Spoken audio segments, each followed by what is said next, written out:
கர்த்தருடைய பரிசுத்த நாமத்துக்கு ஸ்தோத்திரம். கர்த்தர் தாமே உங்களை ஆசீர்வதிப்பாராக. இந்த அருமையான நல்ல நாளுக்காக கர்த்தருக்கு நன்றி செலுத்துவோம். எனக்கு அருமையான தேவ சனங்களே, இன்றைய தினத்தில் ஆண்டவராக இயேசு கிறிஸ்து நமக்காக இந்த உலகத்தில் வந்து பாடுகளை சகித்து அவர் எவ்வளவோ துன்பங்களுக்கு உட்பட்டு கல்வாரி சிலுவையில் அறையுண்டு மரித்து அடக்கம் பண்ணப்பட்டு இன்றைய தினத்தில் 3ஆம் நாள் அவருடைய உயிர்த்தெழுந்த நாள். இந்த உயிர்த்தெழுந்த நல்ல நாளில் உங்கள் அனைவருக்கும் நன்றி சொல்கிறேன். கர்த்தர் உங்களை ஆசீர்வதிப்பாராக. எனக்கு அருமையான தேவச்சனமே, இந்த நிகழ்ச்சியை பார்த்து கொண்டிருக்க நீங்கள் யாராக இருந்தாலும், ஆண்டவர் இந்த பூமியில் வந்தது எதற்காக? நமக்காக, நம்மளுடைய பாடுகளுக்காக, கஷ்டங்களுக்காக, நம்மளுடைய வேதனைகளுக்காக, நம்முடைய துக்கங்கள் எல்லாம் சந்தோஷமாய் மாற்றும்படி ஆண்டவராக இயேசு இந்த பூமிக்கு வந்தார். அல்லேலூயா. இன்றைய தினத்தில் இருந்த நாள் கர்த்தராக இயேசு கிறிஸ்து உயிர்த்தெழுந்த நல்ல நாள். இந்த உயிர்த்தெழுந்த நல்ல நாளில் உங்கள் அனைவருக்கும், இந்த ஈஸ்டர் நல்ல நாளில் உங்கள் அனைவரையும் வாழ்த்தி ஆசீர்வதிக்கிறேன். கர்த்தருடைய நாமம் மகிமைப்படும்படியாய் உங்கள் துக்கம் சந்தோஷமாய் மாறும் என்று சொல்லி ஆண்டவராக இயேசு கிறிஸ்து நமக்கு வாக்கு கொடுத்திருக்கிறார். அது மட்டுமல்ல, இதோ நான் புதிய காரியத்தை உங்களுக்கு செய்கிறேன், அது இப்பொழுதே தோன்றும் என்று சொல்லப்பட்டிருக்கிறது. எனக்கு அருமையான தேவ பிள்ளைகளே, இந்த நிகழ்ச்சியை பார்த்து கொண்டு இருக்கிற உங்கள் அனைவரையும் ஆண்டவராக இயேசு ஆசீர்வதிப்பார். கர்த்தர் நல்லவர் என்பதை ருசித்து பாருங்கள். அவர் நமக்காக உயிர்த்தெழுந்தார்.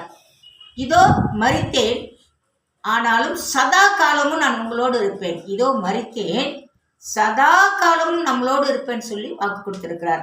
நம்ம இயேசு மரித்து அப்படியே போய்விடவில்லை. மரித்தார், அடக்கம் பண்ணப்பட்டார், 3ஆம் நாள் உயிர்த்தெழுந்தார். அந்த நல்ல நாளை தான் இன்றைக்கு நாம் கொண்டாடி கொண்டிருக்கிறோம். இன்றைக்கு நம்மளோட வாழ்க்கையில உயிரில்லாத காரியங்கள் உண்டு.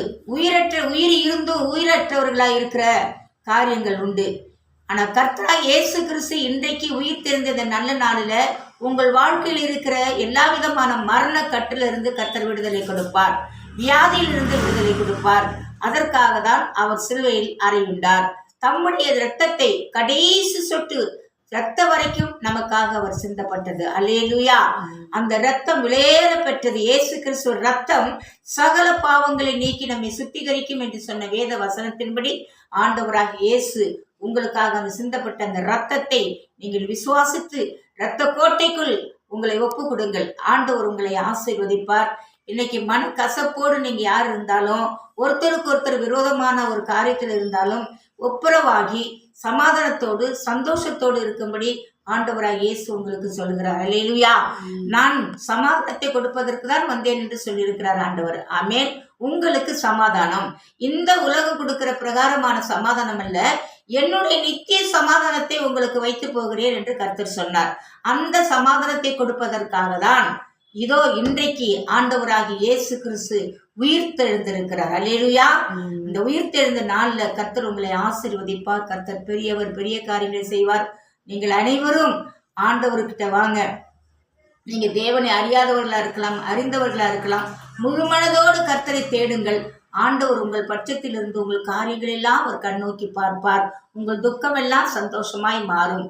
இன்றைக்கு மட்டுமல்ல, என்றென்றைக்கும் அதிகாலையில் எழுந்து ஆண்டவரை தேடுங்கள், அவரை துதியுங்கள், அவரை ஸ்தோத்திரிங்கள், அவர் செய்த நன்மை நினைத்து பாருங்கள். இப்பொழுது காலம் மிக பொல்லாத காலமாக இருக்கிறது. நீங்கள் செய்திகளை கேட்கலாம், அப்போ பத்திரிகையில பார்க்கலாம். ஆங்காங்கே கிறிஸ்தவர்களுக்கு விரோதமாக கூட்டம் எழுப்பு கொண்டு கிறிஸ்தவர்களை அழிக்க வேண்டும் என்று திட்டமிடுகிறார்கள். ஒரு நாளும் அதை அழிக்க முடியாது. ஏன் என்று சொன்னால், இந்த உலகத்தை உண்டாக்குனது ஆண்டவராக இயேசு கிறிஸ்து. அவர் உருவாக்கின உலகத்தை ஒரு மனிதனாலும் அழிக்க முடியாது. கர்த்தர் வருமளவு ஆண்டவர் சொன்ன வாக்குத்தத்தத்தை நிறைவேறுவதில் எந்த ஒரு குறைபாடு உங்களுக்கு வராது. உங்களை துன்பப்படுத்துகிறவர்கள் எல்லாம் ஆண்டவரை காணும்படி அவர்களையும் ரட்சிக்கணும். எல்லா மனிதர்களும் ரட்சிக்கும்படியே தான் ஆண்டவராக இயேசு விரும்புகிறார். ரட்சிக்கப்பட்ட நாம் என்ன செய்ய வேண்டும்? மற்றவர்களுக்காக ஜெபிக்க வேண்டும், மற்றவர்களை மன்னிக்க வேண்டும், குற்றம் செய்தவர்களை மன்னிக்க வேண்டும். அந்த பாவ மன்னிப்பை நம்ம கொடுக்கும் பொழுதுதான் நமக்கு கொடுக்குற ஆண்டவர் கொடுக்குற கிருபை என்ன தெரியுங்களா? உன் பாவம் உனக்கு மன்னிக்கப்பட்டது. அப்ப நம்ம பாவத்தை மன்னித்த ஆண்டவராக இயேசு என்ன சொல்றார்? உன்னை போல் பிறரையும் நேசின்னு சொல்றார். அப்ப இயேசு நம்மளை மன்னித்தார். இந்த நல்ல நாள், உயிர் தெரிந்த இயேசு கிறிஸ்து உயிர் தெரிந்த நல்ல நாள்ல யாவரோடு சமாதானமா இருந்து சந்தோஷமா இருந்து கர்த்தரை மகிமைப்படுத்துங்கள். கர்த்தர் உங்களை ஆசீர்வதிப்பார். உங்களுக்கு உண்டான எல்லா தேவைகளையும் ஆண்டவர் சந்திப்பார்.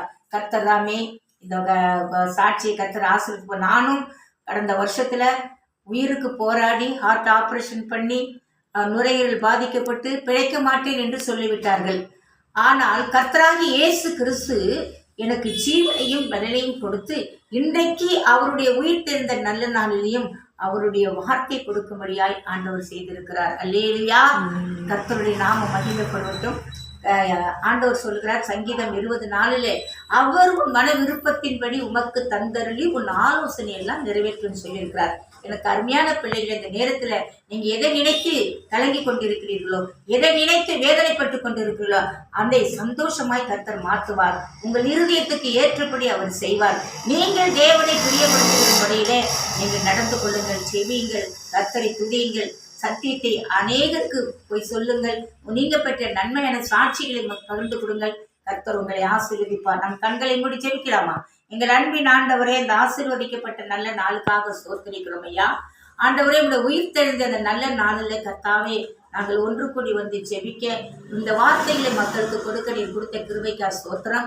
இது கேட்டுக்கொண்டிருக்கிறவர்கள், பார்த்து கொண்டிருக்கிறவர்கள் மனம் திரும்புதலுக்காக நாங்கள் ஜெபிக்கிறேன் ஏசப்பா. அவர்களும் ஆசீர்வதிக்கப்படும்படி, அவர் தேவைகள் சந்திக்கப்படும்படி ஆண்டவரே, இந்த உலகத்தில் உள்ள ஒவ்வொரு மக்களுக்காகவும் சிந்தப்பட்ட அந்த ரத்தம் விலையேற பெற்றது என்பதை நாங்கள் ருசித்து பார்த்திருக்கிறோம்.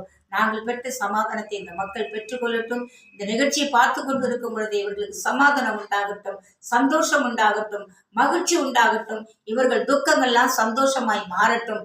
மற்றவர்களை நேசிக்கிற அன்பு இயேசு கிறிஸ்து நீர் எப்படி இந்த பூமியிலே ஆண்டவரை சத்துருக்களை சிநேகிக்க வேண்டும் என்று சொல்லி வாழ்கிறோம், அப்படியாய் கர்த்தாவே நாங்களும் ஆண்டவரை சத்துருக்களை சிநேகிக்கிற ஒரு அன்புக்குள் கடந்து வரட்டும். இதை பார்க்கிற பிள்ளைகளும் அமிர்தமாய் நடந்து கொள்ளும்படி நாங்கள் கடைசி முடிவு புரிந்து மக்கள் சாட்சிகளாக இருக்கவோ, இதை பார்த்து கொண்டிருக்க பிள்ளைகள் சாட்சிகளாக இருக்க கர்த்தர்தாமே இதை ஆசீர்வதிப்பராக. இவருடைய மன விருப்பங்கள் எல்லாம் நிறைவேற்றி ஆசீர்வதிக்கும்படி ஜெபிக்கிறேன்.